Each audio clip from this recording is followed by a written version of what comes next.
ఎవరికి కుట్రలు గొడ్డళ్ళు గుణపాలు అవసరమో ప్రజలకు బాగా తెలుసు. చంద్రబాబు గారు మీకు 77 ఏళ్ల వయసు, బహుశా మీకు ఇది లాస్ట్ ఎలక్షన్ ఏమో, ఎలక్షన్లు వచ్చేసరికి 80 ఏళ్ళు. ఈ వయసులో కూడా ఇలాంటి దౌర్భాగ్యమైన రాజకీయాలు చేయడానికి సిగ్గుగా నీకు అనిపించడం లేదా చంద్రబాబు అని అడుగుతా ఉన్నా.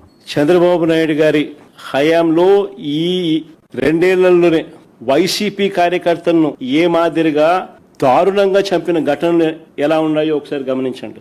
వెనుకొండలో 24 జూలై 17, 2024 వైఎస్ఆర్సీపీ నేత రషీద్ ఎంత దారుణంగా చంద్రబాబు నాయుడు గారు నడి రోడ్డు మీద నరికి చంపించే కార్యక్రమంలో ప్రోత్సహించినాడో ఈ ఫోటోలు చూస్తే అర్థమవుతుంది.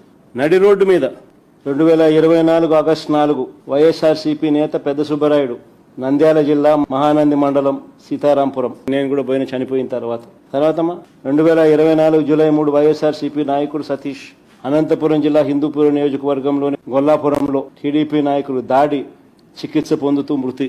ఇంకా ముందు అమ్మ 2025 ఏప్రిల్ 29 వైఎస్ఆర్సీపీ కార్యకర్త పెద్ద రఫీ నెల్లూరు